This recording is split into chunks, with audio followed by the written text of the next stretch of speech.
Now, hi everyone. The Standard Chartered Marathon will be on this Sunday, and I know that many of you well, some of you are doing the marathon, some are half, and well, some are doing the 10K. But regardless of the category you're going for, I'm sure you'll be able to pick up some pointers from this short lecture. I'm going to talk about nutrition and hydration preparation for this weekend, which is really a topic which a lot of people are not very clear about, especially when we touch issues of carbo loading. Now, throughout the next 10 minutes or so, I would be using the terminology CHO. Now, CHO is actually referring to carbohydrate. So when you see the term CHO, that's carbohydrate. The first thing that we really have to understand is why do people carbo load? Now, you just imagine that your muscles, before you train, before you start on any training program, is like the hotel bar fridge, the picture on the left. You know those little fridge when you go stay in a hotel that charges you $5 for a Coke. Now, that is the size of your carbohydrate storage. With your training, with your runs, with your half a year, 8 months of preparation for the marathon, your muscle, your little bar fridge would have grown right now into the size of a industrial fridge. The picture that you see on the right. So research has shown that endurance training can really result in greater storage of carbohydrate in the form of glycogen in your muscle by as much as 30%. So right now, your storage space is humongous, it's huge, but there's just a little problem. It is empty. Hence, the purpose of carbohydrate loading is to really fill up that gigantic industrial fridge of yours that's calling out to be filled right now. Now, in the past, or even if you look at some running magazines or such, they have very outdated guidelines to carbohydrate loading, usually advising runners to eat a certain percentage of their daily calorie intake for carbohydrate. Now, why do I say that is outdated? Because it's quite problematic actually that it is actually quite difficult to know how much calories do you need every day.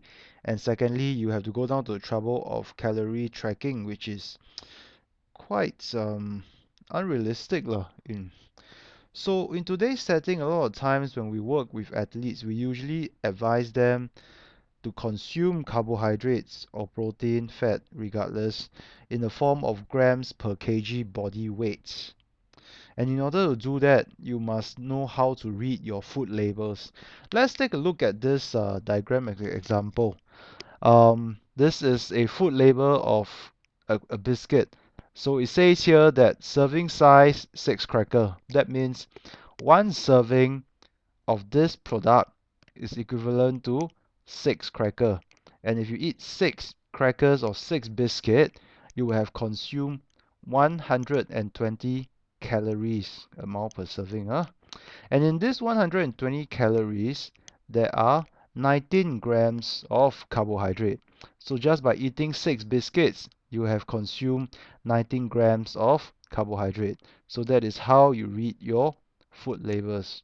One serving is how many pieces or quantity, and one serving gives you how many grams of carbohydrates. Like I said earlier, at the end of the day, the purpose of carbohydrate loading is really to maximize your glycogen store to fill up your industrial fridge, that you will actually begin the race with a full tank. The common mistake that a lot of endurance runners or marathoners make is that they actually start the race with a half tank. It's even worse if it's like 1/4 full.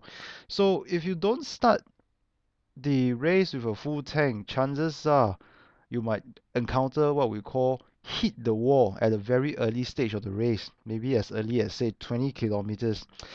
You often come across the term hit the wall in magazines or friends who tell you so. Now, it really means a hit the wall describes a scenario whereby you just suddenly feel lethargic and slush out. You're like, oh, all your energy has been sucked away. That's really because your glycogen or your carbohydrate stores have been almost depleted, and your other form of energy, i.e., fat, is not a very rapid form of fuel that can be broken down. So you will have to slow down. It is very difficult not to hit the wall. However, by carbohydrate loading yourself, you can delay this wall to as late as possible, to probably even as much as encountering it only at say 38 kilometers when you're very close to the finishing line. Now, the second question that you would ask me is that if you are doing a half marathon or 10K, do you still need to carbo load? My answer is if you are doing a 10K, there is no need to carbohydrate load. Just eat as what you eat every day lah. For those doing the half marathon, you don't have to go through the full loading process. You just have to have you just have to increase your carbohydrate intake on Saturday on the higher end. So probably in this case, you're looking at about 8 to 10 grams per kg body weight of carbohydrate on Saturday only if you're doing the 21 km. For those going through the full 42.195, your loading will take about 3 days. That is the typical SOP for carbohydrate loading. So if your race starts on Sunday, which is, well, Stanchart, your loading starts on Thursday morning. So for the first 2 days, Thursday and Friday, you consume about 8 to 10 grams per kg body weight of carbohydrate. So if you're a 70 kg adult male, you would be consuming between 560 to 700 grams of carbohydrate for Thursday and Friday. And on the third day, try to increase it to 10 to 12 grams per kg body weight of carbohydrate. Now that is a lot of carbohydrate, 10 to 12 grams per kg body weight. So the trick to maximize your intake is really to minimize number one, fat, and number two, protein. Reason being, fat and protein tends to fill you up very fast. Fat is a very powerful neurostimulant. You know, when you eat lots of fried food and you have very satisfied sensation and you feel very full, that's because the consumption of fat sends the neural signal to your brain that you are full, hence there is no need to eat so much of it. Protein, on the other hand, makes you feel full because it traps a lot of water. So you would really have to minimize your fat and protein intake during these 3 days to make sure you can maximize your carbohydrate consumption. And the next trick that you need to be mindful of, the next thing you need to be mindful of is that the type of carbohydrate you should use are simple carbohydrates, not your complex carb. This is a big myth that a lot of people always gets trapped in. Now, complex carb is good. It is important only when you are training. Now remember, you must consume, the purpose of carbohydrate loading is to fill up those fridge. So you really need to consume a lot of carbohydrate. And this must come in the form of simple carbs because simple carbs breaks down fast and gets absorbed into your muscle very fast. So things like your soft drinks, your jelly beans, your fruit pudding, your white rice, whatever, as long as it's simple carbs, go ahead and take it. At the same time, simple carbs is very low in fiber, and the fiber makes you feel full. So eating lesser fiber this time really helps. Now some people ask me, is drinking sports drink good?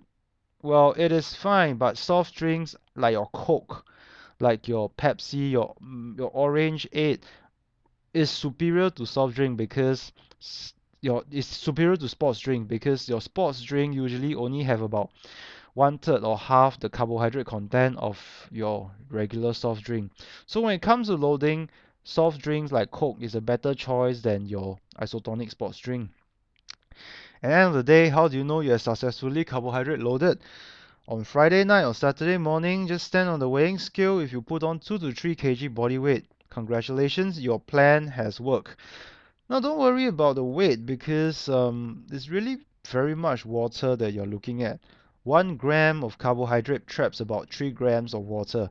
So it's a sign that, well, your plan works. So well done. So, well, what you see here is just loading a sample menu of a carbohydrate-rich plan for, say, a 60 kg runner. You can see he really eats a lot of carbohydrate, and most of the time it comes in semi-liquid form or even liquid form because these are easily digestible.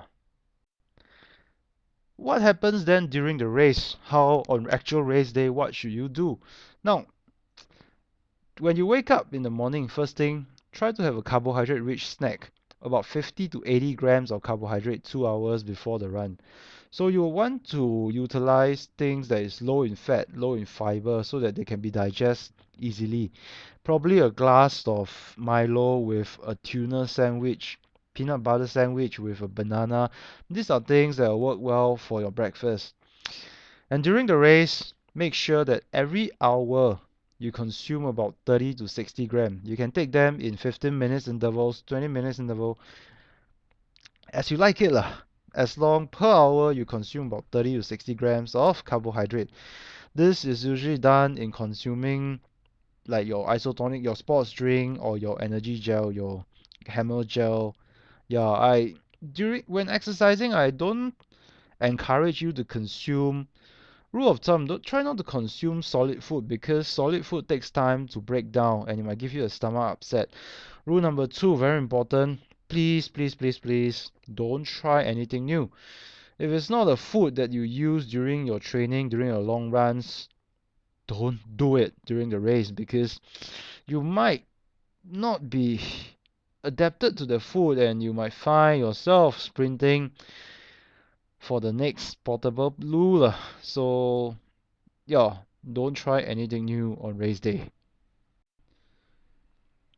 Now, when it comes to the issue of sports drink, we are often quite confused by what exactly is a sports drink to use. You know, when you walk into the supermarket, there are so many sports drinks to look from. Do I drink Red Bull? Do I drink 100 plus, H2O, or the Monster drink? In a nutshell, your sports drinks can be broken down to three categories: your isotonic, hypertonic, and hypotonic. Now, what you will want to aim for is isotonic. These are usually drinks that contain about 5 to 8% carbohydrate and about 10 to 25 millimole per liter of sodium with 3 to 5 millimole per liter of potassium. And these are usually your 100 plus, your H2O, your Hammer Heat. Please, no Red Bull, no Monsters. Red Bull, etc., belongs to hypertonic, versus a category with a very high concentration of sugar and salts that it takes quite a while to break down. Chances are you might get a stomach upset. So it is the isotonic drink that you should be aiming for. Last but not least, people always like to ask me, so how much should I drink during a race? My answer always will be, well, I believe in drinking to thirst. I know in the past or even today, a lot of this sports drink company tell you, oh, you must drink every 15 minutes, 20 minutes. Dehydration is dangerous. It can cause heat illnesses. Now, friends, as far as the marathon is concerned, um, whatever evidence that we are seeing today, what we believe is that drinking to thirst is more valid than drinking before thirst. So my rule of thumb, number one, is if you're not thirsty, there is no need to drink. And number two, never attempt to force yourself to drink if you don't feel like drinking anymore. If you're feeling bloated, it is a good sign that you probably had enough. So stop drinking if you're not thirsty.